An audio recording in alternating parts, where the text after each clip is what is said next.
Bonjour, aujourd'hui je vous présente l'extension de Google Chrome que l'on appelle Kami qui permet d'annoter des PDF et elle sera particulièrement utile pour annoter des devoirs PDF dans Google Classroom.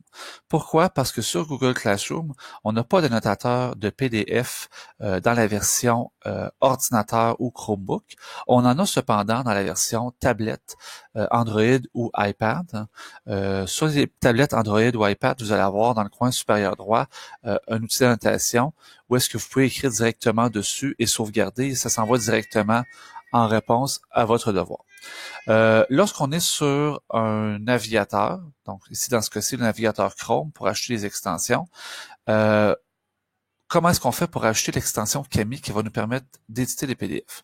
Première des choses, vous pouvez trouver Kami soit avec le Web Store que j'ai ici en favori, sinon avec les 9 petits picots ici. Quand vous êtes connecté à votre compte scolaire, vous allez pouvoir descendre jusque dans le bas et l'obtenir par le Apps Marketplace. L'application s'appelle Kami, K-A-M-I.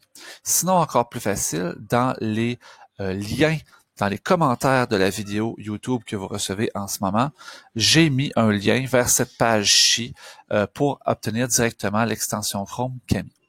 Donc, pour l'installer, vous allez cliquer ici sur le bouton bleu qui, dans votre cas, va être indiqué « Ajouter à Chrome ». Dans mon cas, c'est déjà installé, donc on me propose de supprimer.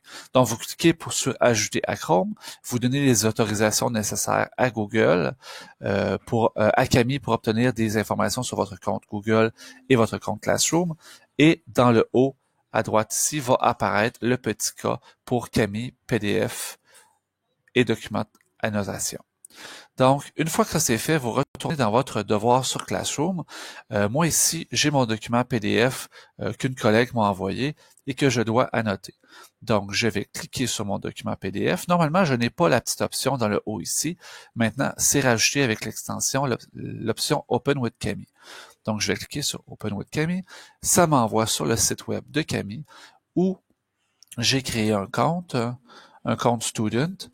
Et je vais faire des annotations, vous montrer comment ça fonctionne.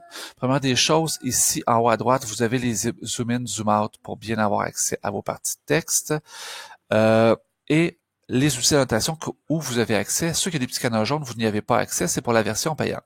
Donc, j'ai un surligneur, par exemple, ici, j'ai un surligneur que je vais mettre en jaune. Je sélectionne une partie de texte et sélectionne cette partie-là de texte, je lâche et elle devient en jaune. Si jamais je veux enlever cette annotation-là, je me mets sur le dessus de mon surligneur et je sélectionne la petite corbeille ici. Je peux surligner en barrant du texte, donc surligner au milieu. Ici, j'ai sélectionné la couleur blanche. Je pourrais peut-être changer de couleur. On va supprimer et on va surligner d'une autre couleur, au milieu barré.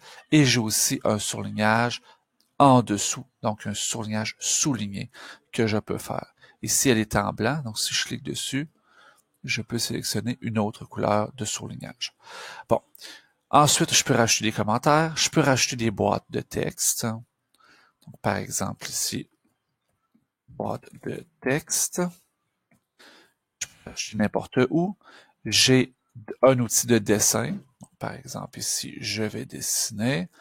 J'ai aussi un outil de dessin. Donc, supposons que je dessine un magnifique triangle.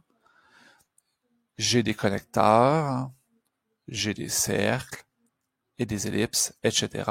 Et j'ai un outil d'efface aussi. Mon efface, j'ai pas à effacer au complet, j'ai qu'à sélectionner l'item que je veux effacer. Par exemple, si je veux effacer la ligne, j'ai que à passer sur la ligne une fois et tout s'efface, sans le faire d'un bout à l'autre. Une fois que j'ai terminé, vous pouvez aller ici à la petite disquette, icône pour sauvegarder, même si la plupart d'entre vous, vous n'avez jamais vu une disquette de votre vie. Je clique sur la disquette et là, ici, on me dit que j'ai 14 changements qui n'ont pas encore été sauvegardés. Donc là, je vais faire Save Now hein, et je vais attendre que mon icône ici redevienne en noir. Donc, on me redonne Save Now. Tout a été sauvegardé. Je n'ai pas de changement en attente. C'est correct. Une fois que ça c'est fait, je peux quitter Kami. Donc, j'ai fermé en haut à droite. Là, je reviens sur mon devoir Classroom. On voit ici que rien n'a été sauvegardé du tout. Donc, je vais quitter. Je retourne dedans. Et là, je panique parce que, oh mon Dieu, rien n'a été sauvegardé erreur. Il est sauvegardé. Ça ici, ce n'est qu'un aperçu. Pour voir si tout est bien sauvegardé avant de rendre votre devoir, vous cliquez sur les 3 petits points en haut à droite, ouvrir dans une nouvelle fenêtre. Et là, vous allez avoir accès à votre fichier qui a été annoté avec Camille. Donc, toutes les annotations que j'ai faites sont enregistrées. Donc, une fois que ceci est fait, je peux fermer cette fenêtre-là ici, elle ne sert à rien.